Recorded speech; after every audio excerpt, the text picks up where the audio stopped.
Está com dúvida sobre qual linguagem deve começar a programar?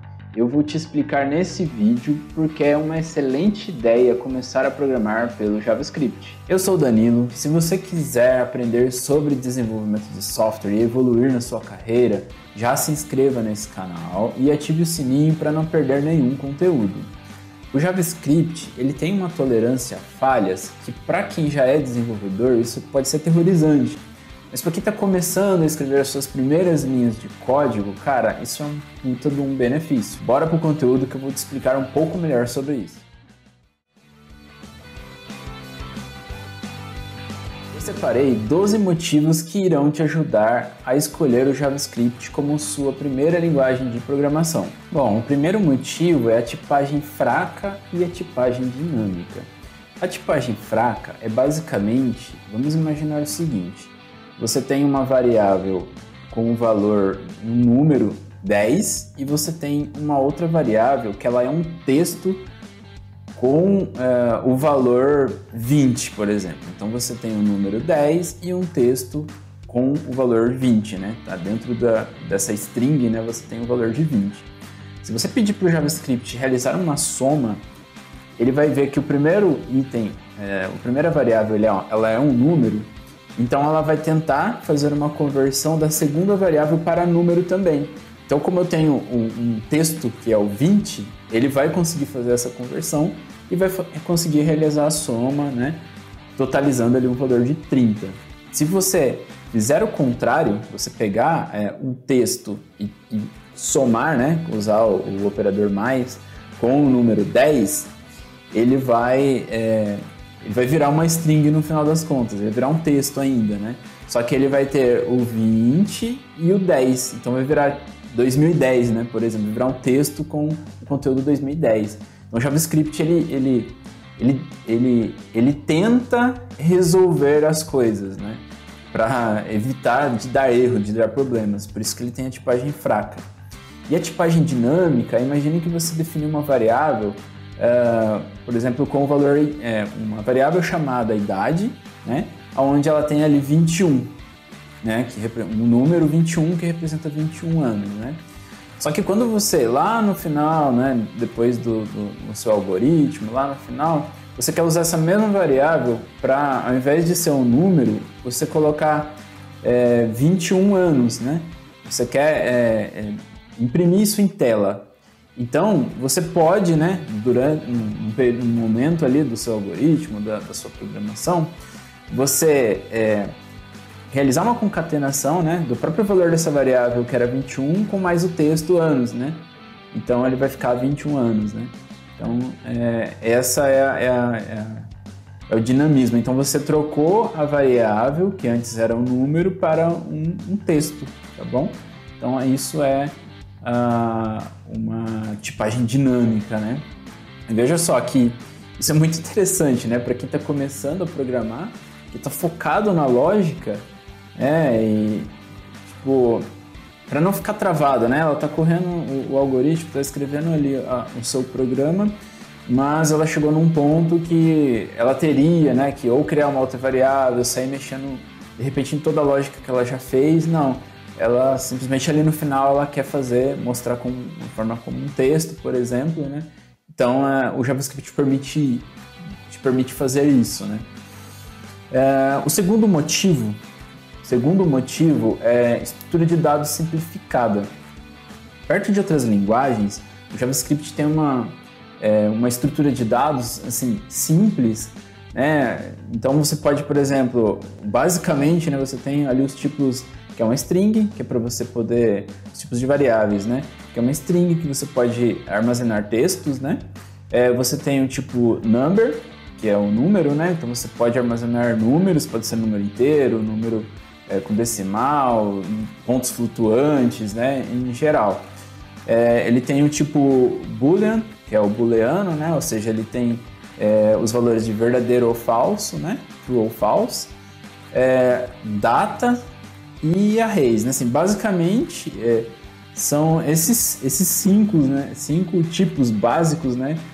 Que o JavaScript aceita, que você consegue putz, ir muito longe com isso, né? Então, isso ajuda bastante também, né? Porque às vezes você pega uma outra linguagem de programação, ela tem o int 16, int 32, int 64, tem double, tem float, tem decimal, sim, enfim. Então, algumas outras linguagens têm tantos tipos, né, que às vezes você fica até confuso, né, qual tipo usar, né? No JavaScript, por ter essa estrutura de dados simplificada, ajuda demais quem está começando, tá bom? Motivo número 3, tá? Se você esquecer ponto e vírgula, o código continua rodando, tá? É engraçado isso, né? Mas quando eu fiz faculdade, quando eu estava fazendo faculdade, eu comecei a programar pela linguagem C. Na verdade, eu comecei pelo Pascal, tá? Linguagem mais antigas aí. Mas o que acontecia? Você estava ali focado na lógica, né? Tentando resolver os exercícios ali da faculdade. E se você esquecesse um ponto e vírgula, que o ponto e vírgula é basicamente, assim, o programa ele é feito de linhas, né? Você escreve as linhas e cada linha que você escreve, ele é uma instrução para o computador, é um comando. E para você finalizar esse comando, você precisa pôr um ponto e vírgula. Se você esquecer esse ponto e vírgula, numa linguagem igual ao C, por exemplo, né? O seu programa, ele não vai dar build, ele não vai rodar, ele vai dar erro, e aí você vai ter que descobrir aonde que está faltando esse bendito desse ponto e vírgula. Para quem já programa, putz, é intuitivo, tá? Acaba colocando ponto e vírgula, assim, de forma intuitiva mesmo, né? Mas para quem está começando, cara, não é claro isso. E aí depois, para você tentar entender a mensagem de erro, que às vezes não é clara, está em inglês, e ela não fala, às vezes, exatamente onde é a linha, ela fala próximo à linha tal. Então, assim, cara, isso é um ponto muito negativo, né? Para quem está começando e tal, ter que ficar sofrendo, né, com probleminhas de sintaxe, né? Da linguagem em si, né? De particularidades de uma linguagem em si, né? Então, o JavaScript, ele tem esse benefício também. Ele, no modo não estrito, né? Que a gente chama, que é o natural dele, né?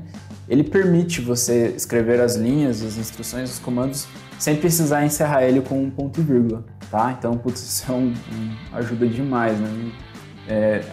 Deixa mais fluido, né? Você escrever um código, você trabalhar a sua lógica primeiro, para depois você voltar e ir pensando nesses pontos e vírgulas, tá bom? Então esse foi o motivo número 3. O motivo número 4, o JavaScript, ele é interpretado, o JavaScript é interpretado e ele não é compilado, né? O que é isso, tá? Linguagens de script, geralmente, elas possuem um interpretador, assim como o PHP, tá? O Python, né?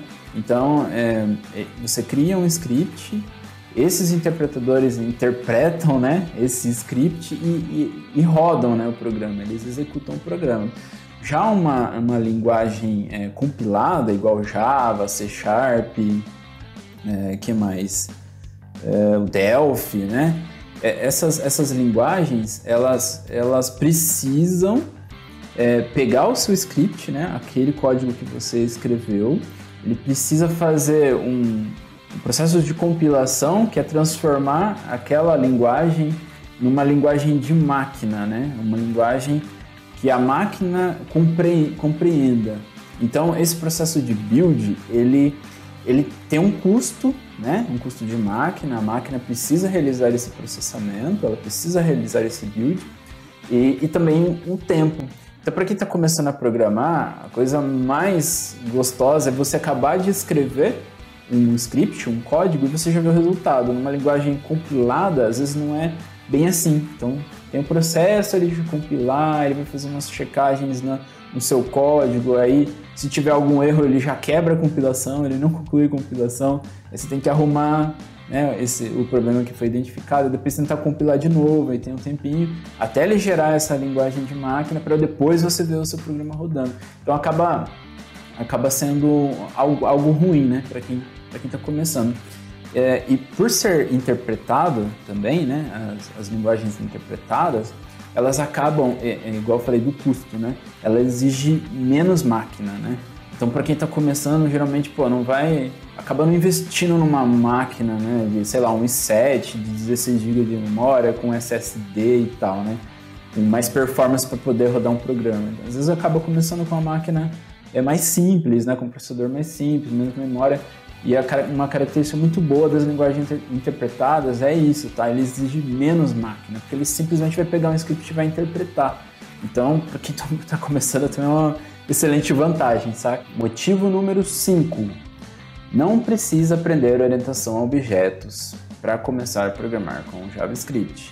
Inclusive, você consegue criar programas e até certo ponto de alguns sistemas sem usar orientação a objetos. Somente pela linguagem procedural mesmo, né? Pelo paradigma procedural, né? Então, o JavaScript ele é multiparadigma, né? Ele tem imperativo, orientação a objetos, tem o funcional. E você pode ir pelo imperativo, né? Imperativo ou procedural, né? Conhecido como procedural, por um bom tempo, tá? Você consegue avançar, né? Diferentemente de um C# ou de um Java que se você obrigatoriamente precisa saber orientação a objetos, né? Você até consegue escrever uma pequena rotina, alguma coisa assim, sem orientação a objetos, mas vai chegar um ponto que vai ficar impossível, né? Porque a linguagem respira, né, a orientação a objetos. Já o JavaScript não.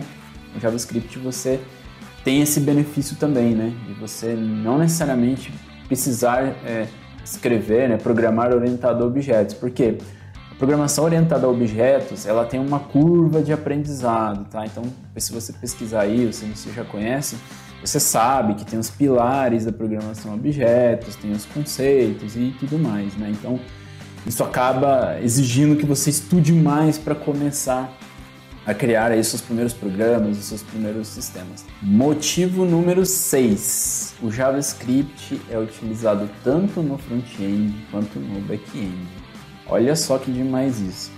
Se você aprender o JavaScript, a estrutura de dados do JavaScript, as funções básicas, os tipos de variáveis básicos, né? Aprender a programar em JavaScript, você pode seguir dois caminhos, né? Tanto para o front-end, com mais o HTML, né, e o CSS, ou para o back-end, utilizando ali o Node.js, tá? O Node.js. Aí você trabalha com back-end. É lógico assim, que aí você vai precisar aprender as particularidades, né, de cada lado, né, tanto front-end quanto back-end. Mas se você aprender o básico do JavaScript, mano, sua curva de aprendizado para qualquer um desses lados vai ser bem menor.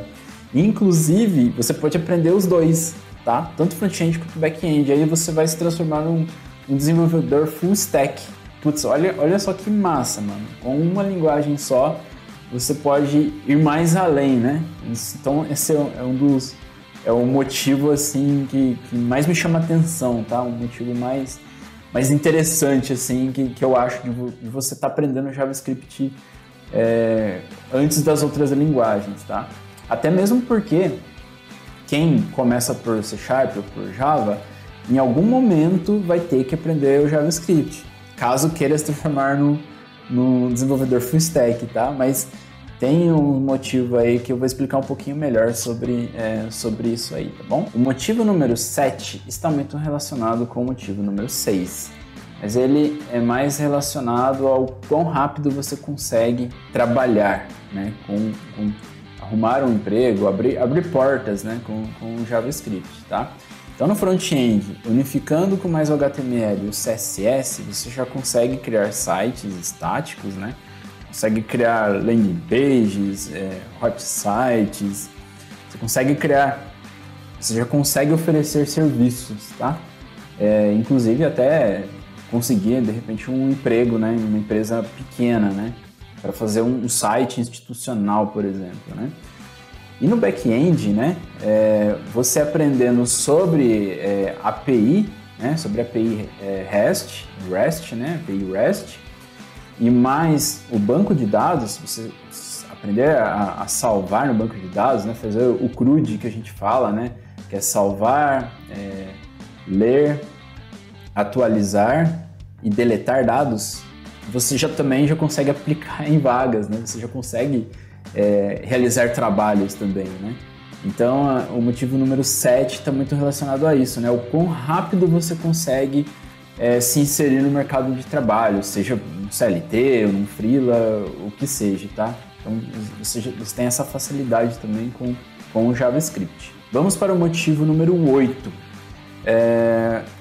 O JavaScript, ele é a linguagem base utilizada em diversas bibliotecas e frameworks, como o React.js, o Angular, né, que já foi chamado de AngularJS, né, mas teve que mudar aí para poder fazer uma mudança de versão, mas ele tem o JavaScript aí como sua base também, o Vue.js, o Cordova e o Unity. Para quem não conhece o Unity, ele é uma plataforma, né, para você desenvolver jogos, e ele aceita também você estar desenvolvendo, né, os scripts em JavaScript. E também em plataformas de nuvem, né? Então tem as conhecidas functions, né? Alguns lugares chamados de Lambda, né? Elas também aceitam o JavaScript, né?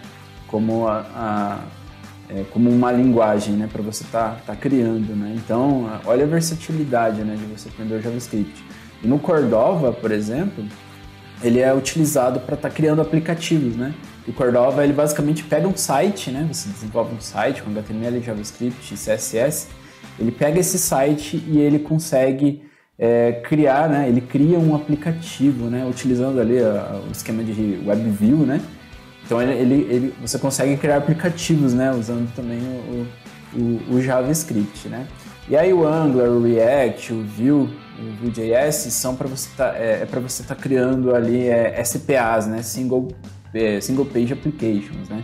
Aí também é um outro conceito aí que a gente pode estar conversando um pouquinho melhor, né? Mas veja a versatilidade do JavaScript, né? Você aprende uma linguagem e tem diversos frameworks, lógico, você vai ter que aprender a trabalhar com esses frameworks, né? Mas ele abre muita possibilidade, né? Inclusive o TypeScript, né? Que ele é um superset, né? Então você imagina aí que você pega o JavaScript e você adiciona superpoderes ao JavaScript, né? Que é o TypeScript, né? Que também esses frameworks, essas bibliotecas também utilizam o TypeScript, tá? Então, assim, o JavaScript é a base assim, para muita coisa boa, tá? Bom, vamos para o motivo número 9. Existem diversas plataformas de aprendizado gratuito para o JavaScript, tá? Eu vou citar algumas delas aqui. Por exemplo, o próprio o YouTube, né? Inclusive, se você não se inscreveu ainda nesse canal, já aproveita, tá? Já se inscreva aí para você aprender mais sobre o JavaScript também, tá bom? Tem o Grasshopper, o Exercism, a própria página do W3C, entre outras, tá? A página do W3C, ele é uma página de documentação, mas você consegue praticar, né, o JavaScript nela também, tá? Tem o Code Sandbox também, tá? Que você consegue... é uma plataforma online onde você consegue criar um projeto JavaScript e você também consegue praticar nela, né? Então, assim, tem diversas formas aí de você aprender, né, e praticar o JavaScript de forma gratuita, tá bom? Motivo número 10, que é documentação a rodo, né? Eu falei aqui um pouquinho sobre as plataformas, mas as próprias plataformas acabam sendo uma documentação, né? Acaba ajudando, mas... Se você quer ler documentação também, tem o site do Mozilla, né, que tem a documentação para JavaScript. Tem o site que eu já antecipei aí, né, que é o W3C, né, que tem bastante explicação sobre as funções do JavaScript, as funcionalidades, e inclusive para você conseguir testar, né, e entre outros, tá bom? Motivo número 10. Tem bastante comunidades e eventos, né, para todo lado, tá? Então, por exemplo, tem um site chamado Meetup, né? Você consegue, que ele é basicamente um Meetup, né? Para quem não conhece, são reuniões, né? Que as pessoas criam, né? São mini eventos, vamos dizer assim, né? Imagina um evento, imagina uma palestra, né? Ele seria essa palestra de um evento, né? É algo assim bem pontual, né? Para tratar de algum assunto, mas assim, esse site, o Meetup, ele tem diversas diversas reuniões que acontecem online ou presencial, né? Então, te indico a entrar aí na plataforma do Meetup e cadastrar, né, a sua intenção, por exemplo, no JavaScript, e ele vai começar a te dar algumas opções, né, de meetups, de reuniões que as pessoas vão estar fazendo de forma online ou presencial, tá? Então, participar desses eventos é bem legal. Também tem, por exemplo, um bem conhecido que é o TDC, né? O TDC, ele engloba diversas tecnologias, diversas linguagens, metodologias, tem diversas formas. É um evento bem legal e sempre tem, né, uma trilha, né, só de JavaScript, né? Então é outra forma aí para você tá se inteirando e tá aprendendo mais sobre o JavaScript. E também tem o evento Brasil JS, né, que é um evento só para JavaScript, que é voltado, né, para o JavaScript. Esse foi o motivo 11. E o motivo, para finalizar, o motivo número 12 é em relação ao mercado de trabalho, né? O mercado de trabalho bem aquecido para JavaScript, tá? Tanto para front-end quanto para back-end, tá bom?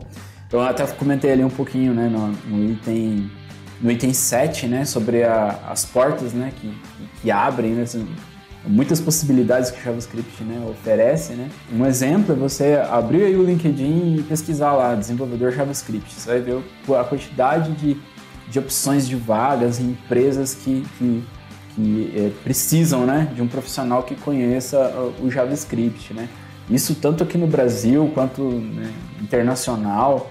Se você pesquisar vagas, né, em JavaScript, sites de freelancer, né? Tem o Workana, o 99 Freelas e tal. Pesquisa sobre o JavaScript que você vai ver a infinidade de possibilidades que você tem. Fala sério, né? Tem muito motivo bom, interessante para você adotar o JavaScript como a sua primeira linguagem de programação, tá? Mas e aí? Eu te ajudei com esse vídeo? Deixa o seu like para me saber que eu estou no caminho certo, que eu devo continuar criando conteúdos como esse, gratuitos, com qualidade, que vão te ajudar ainda mais. Se inscreva no canal, ative o sininho para receber as notificações de novos conteúdos. Se você gostou desse vídeo também, compartilha ele com algum amigo, né? Pensa aí, fecha o olho e lembra de algum amigo que também está na mesma procura que você, está querendo iniciar no mundo da programação, está procurando uma linguagem, não sabe por onde começar, né? Clica aí no compartilhar, manda para esse seu amigo, ajuda esse seu amigo também, tá bom? E vamos evoluir junto, vamos crescer junto. Muito obrigado, te vejo no próximo vídeo, tchau!